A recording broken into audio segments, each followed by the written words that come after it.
use it. Curry, way downtown. Bang! Reach scores! Yes! She got up! He's just perfect. And that's sweet it is! Collingwood win the grand final! It's on! Well, happy Saturday, guys. I'm Bella King, and Luke and I are super excited to be bringing you a special episode of Racing Xtra with a very different type of horsepower this week. Today, we have one of the stars of the Supercar circuit, Nick Percat from Mattstone Racing, joining us ahead of the GC500. Nick, it's party round. How's the Gold Coast? It'd be great if I wasn't racing. It's actually party. No, I mean, it's always hard not to get too excited here on the lead-in. Obviously, the whole of Gold Coast gets massively into it, and sun's shining. I've come up from Melbourne, so it's a very good vibe. week. I'm always up here a week early for some unknown reason. That is very dangerous, I bet. Yeah. So what's the vibe difference between Bathurst and then the Gold Coast? Obviously, Bathurst, 2-driver race, a lot of history at Bathurst. It's the biggest race of the year. It's our that always gets referenced, like our grand final or Melbourne Cup or something like that. And then you come here and it's like everyone lets their hair down, and the track itself is crazy. It's wild. And then everything that's going on behind the scenes with the fans and the whole of the Gold Coast is a whole different beast compared to the Bathurst. Obviously, it's one where you're like, I want to be close to the action where the team stays, but you kind of want to like be a little bit out because you do need to get some sort of sleep because Out of the party's danger going zone. all night. Yeah. Talking about Bathurst, you won it on your first go, which is basically like going on the Melbourne Cup first time and picking the trophy up. So what was that like? Was that the dream come true for you? 100%. It was crazy. Still pinch myself that even happened. And when I see footage back of the race, not even 10 years later, I'm like, what the hell was that? Because it's it's been done once before me by someone 30 years earlier. Yeah. So it's not like it's a common thing. It's lucky for a rookie to be inside the top 10 in that race, let alone win it. So yeah, it set up my career massively. Massive fairy tale. It was my first crack at it. It was my first season of being an endurance driver. It was a lot of firsts there. It was wild. If you're going to write it down, that's the way to do it. Sure. Literally.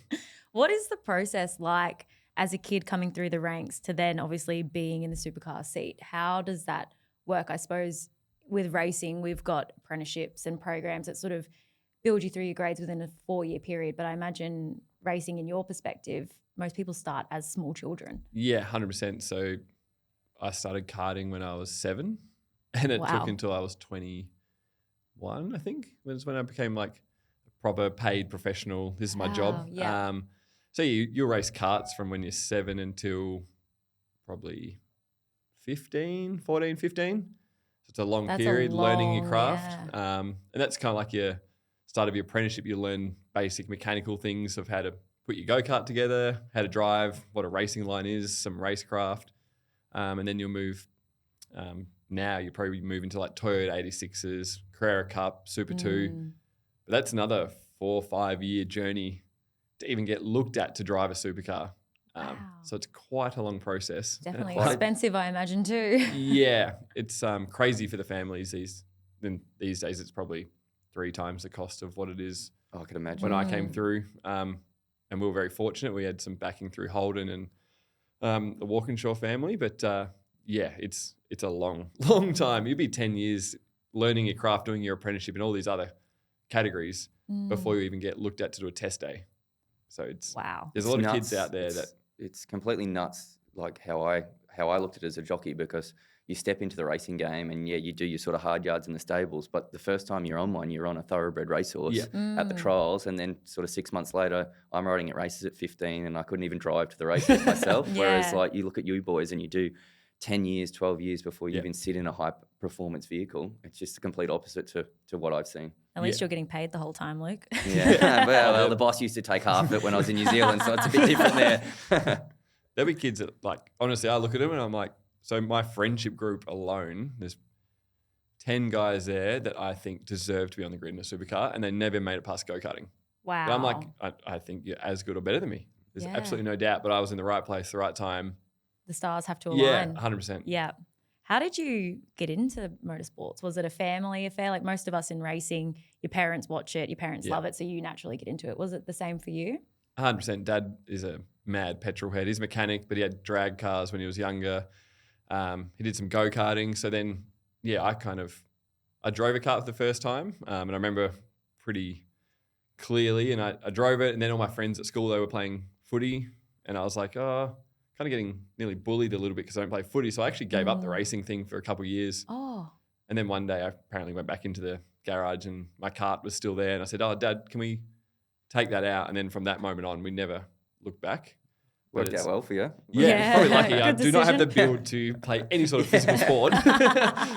Talking about that though, like most people don't realise how strenuous it is on your body racing motorsports. Can you take us through your training regime or the fatigue that goes into it when you're in a car? Yeah, I feel like we're probably similar. No one realizes what goes on in the background to drive the race car or ride a horse. It's hard work. So my trainer actually comes away everywhere with me. A guy called Heath, and so he's a world champion stand-up paddleboarder. Yeah. So that's at his level. And then for me, I'm on a good week. I'll be literally every single morning. I'll be either running. We do like a trail run through Arthur's Seat in Victoria, which is up through the hills, and it's we'll do 10 to 20 Ks in the trail that morning, which takes probably 3 hours up there. Then I'll be out on the bike, and I might do 100, 120 K on the bike. And I'm swimming, and I'm gym, doing something every single day. And only recently we flew up to the Gold Coast to do a swim run, little race where it's literally you run and swim from where did we start?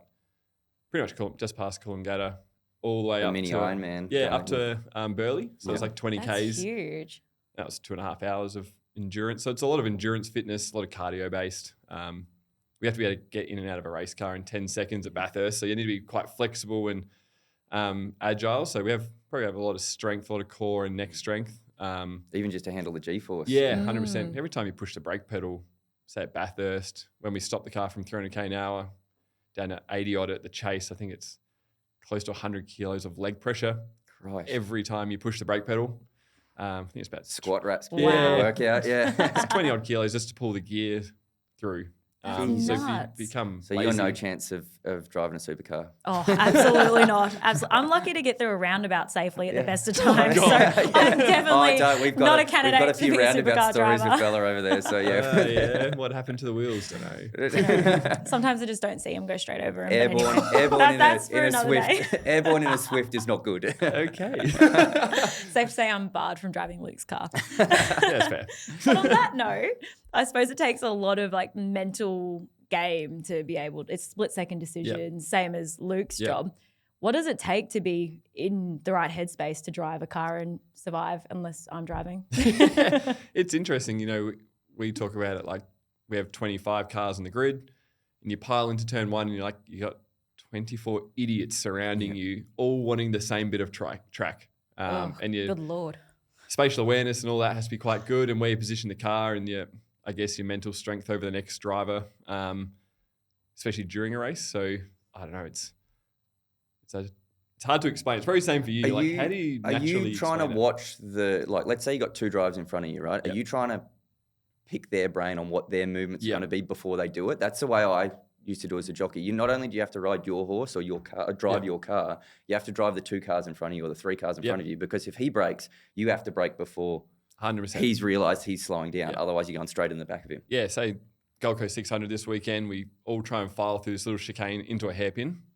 And you'll be watching the couple cars ahead of you to make sure there's been no contact with them, and there's going to be a concertina that then ends up having you get turned around by the guy behind you. There's a bit going on. Then when you're racing them, it's the mental game it's like a game of chess. You're trying to put your opponent in a different part of the track so they're not being able to maximize their car. So when you're trying to pass someone, it's all about putting yourself in an awkward spot for them, which is probably no different to what you would do. 100%. Yeah. Kind of boxing them in, and it might take 5-10 laps for the move to come off, but you've been playing this wild game of Yeah, chess. it's a mental, it's a mental game as much as a physical game to get them out the road. 100%. Are there any blow-ups back in pit lane when you do something like that, or I know as a jockey, you come back in and you sort of shut your mouth until you get behind those doors. But I've told. I feel like you guys are swearing at each other during the race. Yeah, well, Yes. we're a bit closer. If you're on course, you can hear a lot. Yeah. But even there's been some blow-ups behind closed doors Yeah. where, like, if you lay on me, then I'll do it the next race, and it's probably not received as well as it should have been. But is anything like that happen in the cars? 100%. There's always blow-ups somewhere up and down pit lane. People will be going down to each other's garages, and I think half the time you actually nearly rally your team. You're like, they get the shits because it's cost the team a result too. And then if you're on the grid and I don't know, you got whoever directly in front of you, they're literally the whole team will be like, don't forget, like get rid of him. Yeah. And it's 100% a thing. And it's split like 1/10 of a second's a big difference in your sport. Like I know it is in my sport, but you run third or fourth. It's huge money at the end of the game.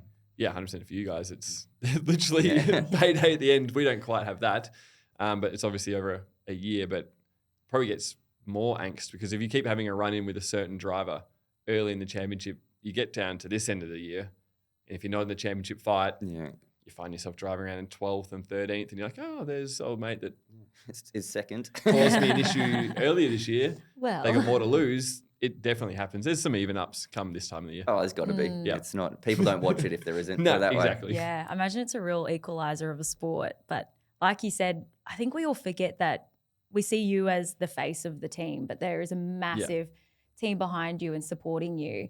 What is that dynamic like with the trust with obviously your mechanics, you've got your coach, you've got your manager, all of those people combined to get you where you are?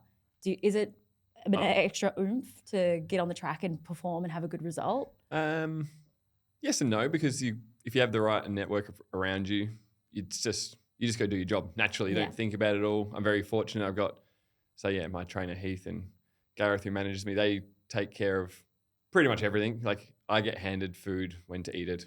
I get handed a certain drink with a certain amount of meals in it, when to drink it.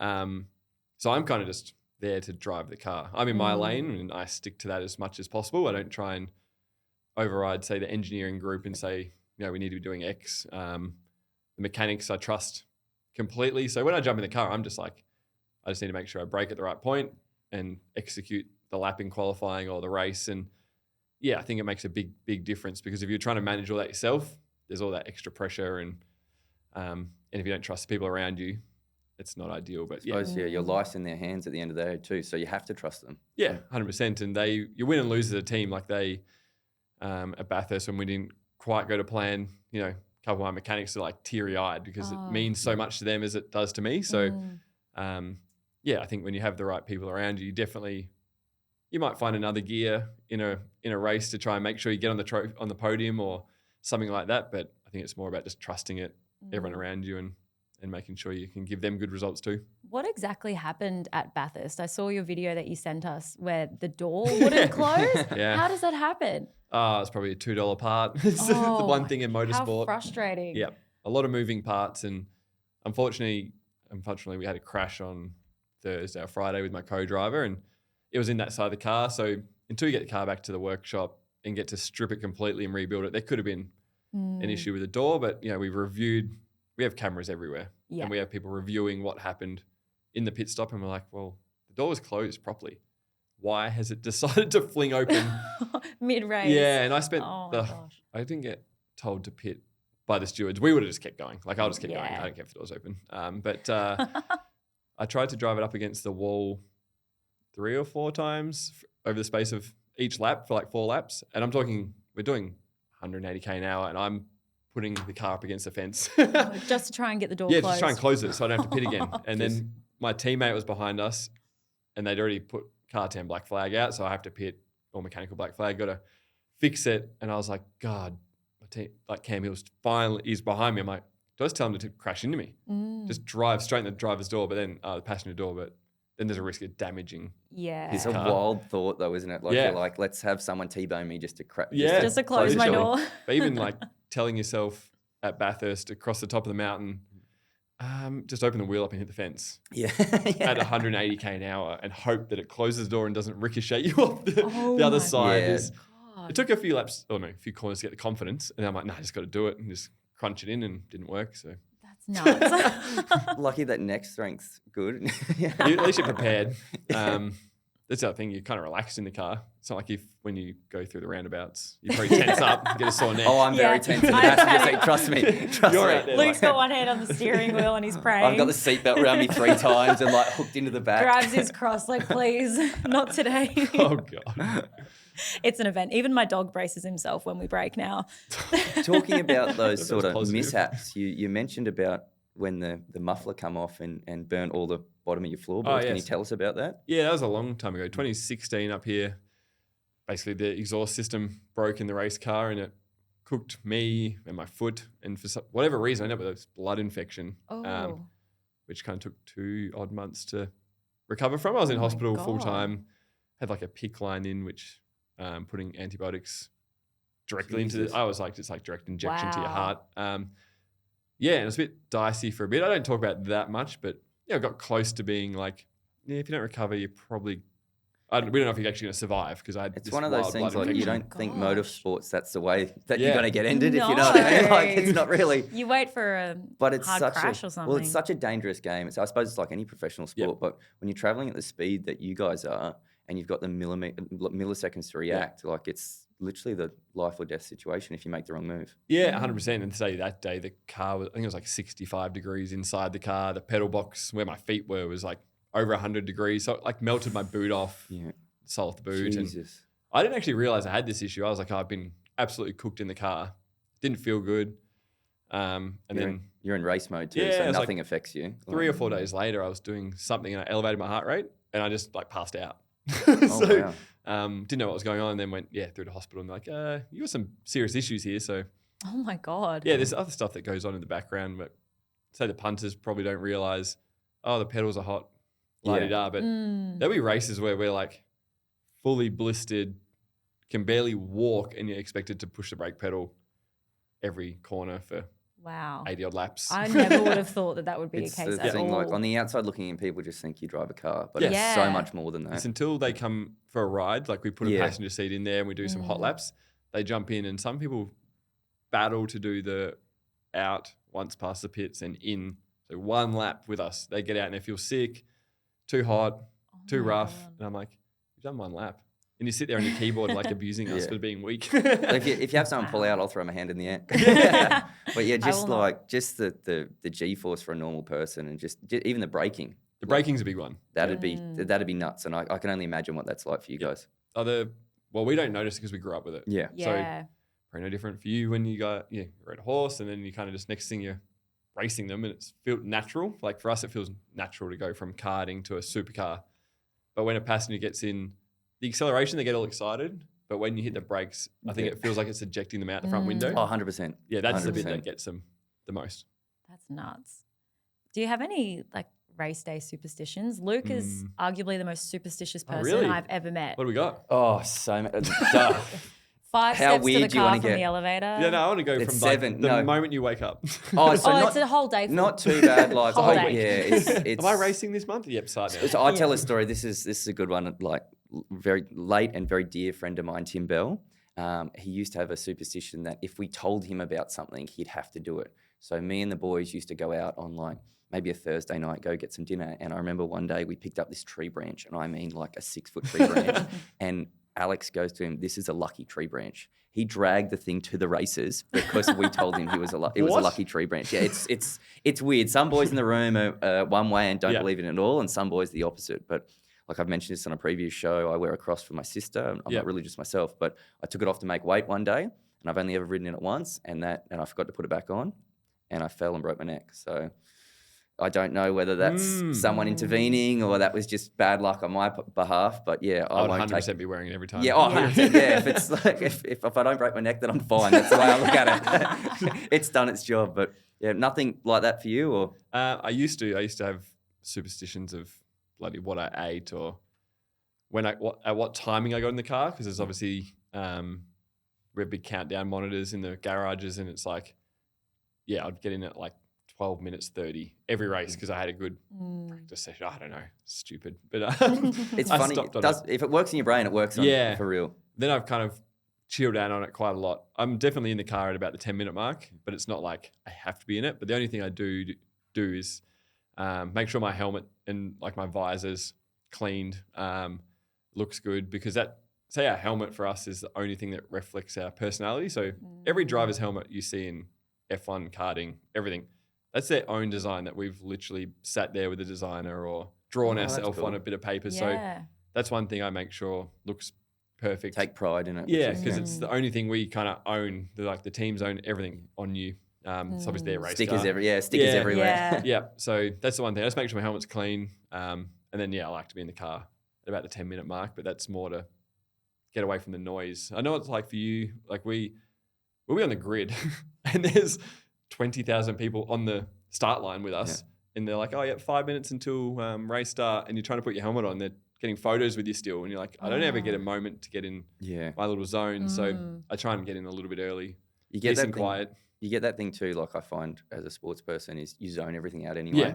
Like I imagine if I started to talk to you like 2 minutes before the start, you wouldn't even acknowledge I existed. Well, no, people I know, yes. But what I mean, what I mean is like, as in like you're in the zone, you're there to do a 100%. Job. You're not there to take photos for fans or whatever. And I know that comes later, but like you're there to win the race. Yeah, 100%. Sometimes like I tried when I was a kid, I would literally never forget it. Mark Scaife, who's a commentator and a legend of our sport, snubbed me when I wanted his signature at the Adelaide 500. And I literally said, if I ever made it, I would never do that. So I'll always have that photo last minute, but I might not hear their name or even interact, but the photo will happen. But you just want to be you don't want the distraction. Yeah, that's why I get in a little bit early you got nice noise cancelling headphones and it's quiet. Meditate for a bit. On that note, what is the fan interaction like with the supercars versus any other motorsports? Do you find that the hype is bigger with the supercars? Obviously, you guys have some of the most prestigious events in Australia. It's, I would say, it's the number one motorsport category in Australia.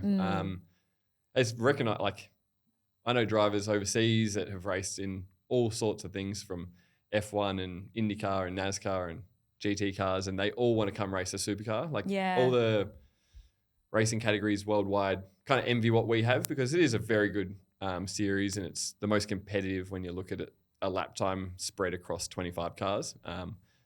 The fan interaction and stuff like that's, I would say, quite good. And they have a lot of access to us, unlike other sports. Like I said, they'll be on the grid with us before we get in. We can't really go anywhere. I've been at teams where you'll literally get out the car from qualifying and they'll just have back-to-back appearances until the race. Wow. And you haven't even had like lunch this. or even seen your engineer or team to know what the hell you're doing when you get in the race car. So I would say they're very lucky, but they're very, very passionate. We have a very good fan base. Does it help boost you and build you up leading in, just having that massive hype with the fans? Sometimes they abuse you though. So It's passion. They're not fans then. Professional sports, one hell of a thing. Fine. The death threats that come through is always fun. They're keyboard warriors. They're actually hilarious because they think we give a shit. But the fans are actually at the track paying for a ticket and go to the level to say hello, shake your hand. That's the real fan, not old mate sitting at home angry first. You're always going to get it though, and it's always the person who doesn't understand it. I remember one day I got a bit of a death threat about a ride I had, and I wrote back. I said, "What would you have done? Like if you're in my shoes, what would you have done?" You interacted. I was sick of it. I was like, "Well, it wasn't rude." I was like, "What would you have done?" And he actually wrote back saying, "Like I'm sorry, I had a bet and it lost, whatever it might be." But it was the worst thing I ever did because the following week he kept hitting me up for tips. So I was like, how are we feeling today, mate? They don't hate you for long. I can't tip to you. And I feel like going, well, last week I was the biggest arsehole in the world. And this week you want to know what can win. So look, trying to get his $2 fans are up and down at the best of times. And look, if they're interacting with you, whether it's good or bad, at least they're watching the sport the way I look at it. Yeah. I did it to someone so long ago. It was like before even Instagram was like big. And he like lit me up over like a Mark Webber thing in F1. And I was like, oh, interesting. I'm just on Facebook. I'm like, clicked on it. I'm like, you're kidding me. His workplace is across the road from the pool that I train in every morning. Please tell me. I went to training, went for a swim. I'm like, no, you know what? I'm going over there. And I just walked straight in and he literally shit himself. And I was like, mate, why are you abusing me? I'm just a normal guy. I'm just going for a swim. We just all like motorsport. And he, groveled and had a photo with him and put it up, and then everyone roasted him, which is a bit harsh. No way. Oh, it is wild. It is wild. I remember being at the races one day and I come in at, I think it was Randwick, and this bloke over the fence was abusing me. I run second on one, like absolutely giving it to me. And I had a mate in the crowd who was a big fella. And I turned around to look at who was abusing me, and my mate was standing behind him. And I was like, And I just remember his face turning around, and he's like 6'4", and he looked back and he went, "Sorry." Yeah, you cop I it was like, though. yeah. They have monetary interest when you lose. Oh, and I get it. Like, it's I'm your on, fault. Well, that I'm they on the other put side that of the bet on. fence too now. So I watched a couple of rides that I've backed and been like, oh, maybe not the best, but Yeah, but you're looking at it from a professional side of yeah, what but it's they could still have done better, not just being drunk on the fence going, Yeah. I put all my money yeah, on it. it's At one of least those, you're like, intelligent enough to not talk through your pocket. most people talk because they don't understand what has happened. Yeah. So, and I get like, there's been plenty of rides that it's been jockey's fault, or there's been plenty of drives that Yeah. might have been driver's fault. But at the end of the day, like, they talk to us as sportsmen like we're out there to make a mistake or drop a football or ride it bad. Like, there's so much on the line for us that the last thing you want to do is do something wrong. So the fact that they're abusing us for it, it's like, we already know before you say something. Like, mate, the minute we make that move, we're like, oh, we fucked don't up. do that. I've Yeah, we fucked up. So like, I'm gonna it's live it every you're day. You're not telling us anything we don't already know, and your 5 cents worth really doesn't matter to us. I've actually Cheers. enjoyed this. I'm hearing more. I just like talking to other You're welcome. professionals. Yeah, that's great. Horse racing, never spoken this. Will there You're be a welcome beer back on a anytime. Sunday after the race? I fly to Spain Sunday night, but Oh. normally I would be getting home when the sun's up. It must be pretty important in Spain. What's I that? run a go-karting team and we're racing a world championship, so I actually have to. Oh, you got 2 big deals on the weekend. Yeah, so yeah. best of luck for both. Thank you. Yeah, Hopefully, best of hopefully you go luck. 1-1. Hopefully, yes. No pressure on the kids. Well, good luck and thank you so much again. Cool. Thank you. Cheers, mate.